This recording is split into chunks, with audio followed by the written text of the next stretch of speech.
I think they'll try to trade him before they release him, which I think makes some sense. Now, it's a big contract. It's $20 million. The Cowboys can get out from under it, so I do not believe that he'll be back next year, but I'm not so sure that it might take a minute. I think they will try to trade him, see what they can do, see if they can get some value for him before they ultimately decide to release him. There's no rush. We actually made a video on this a couple of days ago, so the warning signs were there that the Dallas Cowboys might want to move on from Amari Cooper. Well, we got confirmation from our very legitimate sources today. Schefter, Rappaport, and the entire NFL community went rampant with this news. Before we get to the content, just a reminder, we're giving away $500 to a subscriber that turns on our notifications on this channel. We're also giving away $500 to a follower on Instagram. Now that we got all that out of the way, break!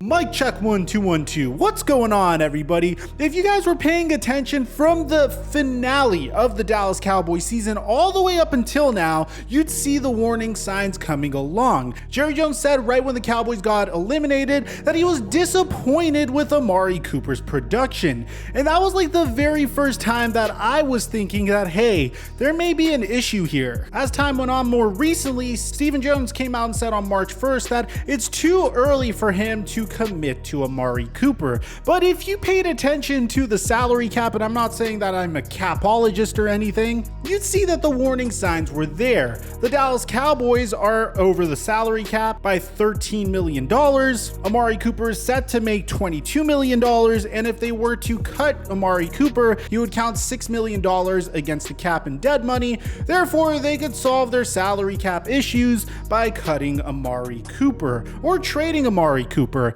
And it looks like that's what the Dallas Cowboys fully intend on doing. Because according to Adam Schefter, the Dallas Cowboys are likely to release wide receiver Amari Cooper by the start of the new league year.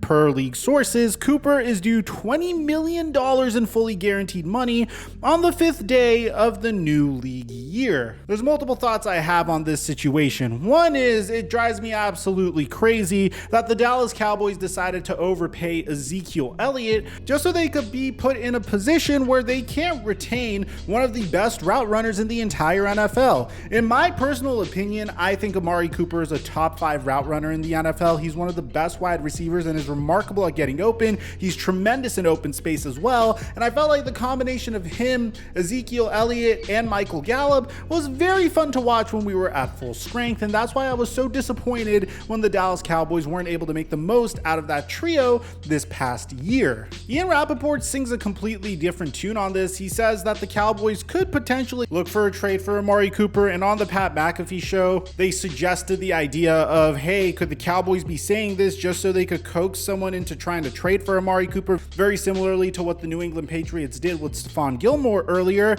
This isn't the exact same situation. Stephon Gilmore didn't have near the cap hit that Amari Cooper did. This isn't in the middle of the season either, and no one wants to really take on that contract that Amari Cooper has. This is where it gets a little bit strange to me, because in addition to this, according to Charles Robinson, part of the plan, according to a league source of his, is buttoning up a long-term deal for Michael Gallup. Cowboys felt like it was an either or and are making Gallup the priority. I'm assuming this is because they feel like CeeDee Lamb could eventually take over Amari Cooper's role, and also because they could sign Michael Gallup to a significantly cheaper long-term deal. But cutting ties with Amari Cooper, who, by the way, you gave up a first round pick for him. He has been absolutely phenomenal in every single season he's played for the Dallas Cowboys. Although this past year wasn't nearly as good as previous years, Amari Cooper's yards per reception average was better than it was last year. And he was a 1,000 plus yard receiver in the 2 years prior. He still nabbed 8 touchdowns this year as well. This is 100% financially motivated. Now, I'll tell you what about this drives me crazy. I come from a very new school football philosophy where I don't believe in overpaying for a running back.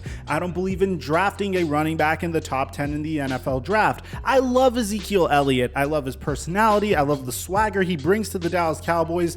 And I'm just trying to take the whole concept of me actually liking the guy out of the equation to say that paying him the amount of money that the Dallas Cowboys did was a clear mistake, especially when you take a look at what they were able to do with Tony Pollard. Yes, he makes a significant difference in pass protection as well, but no running back should be getting paid that type of money over that period of time. And in my opinion, it would have potentially made more sense to cut ties with Ezekiel Elliott than Amari Cooper. Maybe Ezekiel Elliott and Dak Prescott have a close connection, I'm really not sure, but cutting Amari Cooper to pay Michael Gallup, as Marcus Mosher would say over here, has never made sense. Gallup has missed more games than Cooper over the last 3 seasons, and he's never been as productive. And although Michael Gallup was never as productive as Amari Cooper, there's been times where he was really freaking close. If you just look at his statistics, he has one over 1,000 yard receiving season, and the season after he was very close to it with 843 yards. But ultimately, man, this entire situation is an absolute disaster. So Josina Anderson also comments on this, saying that I'm told it's a possibility that the team may release him because there are a lot of moving parts with the contract cost of other players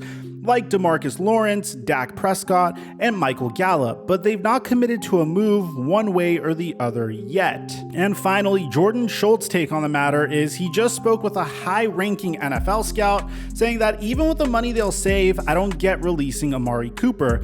He's a great player, and Dak's always better when he targets him. The market for Amari Cooper will be enormous. We already have word that the Cleveland Browns are already targeting Amari Cooper, and in this year's free agency class, if you're a team that really needs a wide receiver, Amari Cooper easily strengthens an already really robust wide receiver class that features Davante Adams and Chris Godwin. I would put him obviously behind Davante Adams and slightly over Chris Godwin, especially because Chris Godwin just came back from an ACL injury. There's a huge likelihood that Davante Adams and Chris Godwin could either get the franchise tag or will inevitably remain on their teams. So as a player that could definitely join a brand new team, Amari Cooper is going to have a huge market for any team that really needs a wide receiver. I understand the move. I'm very frustrated at the move. I feel like the Cowboys invested in the wrong areas and now it's coming to bite them in the ass. I mean, just looking at our cap situation, Ezekiel Elliott has a cap number of 18 million. Amari Cooper is just 4 million over that, especially when you consider the fact that we have Tony Pollard on the team. Some people might be wondering why we don't cut Ezekiel Elliott instead.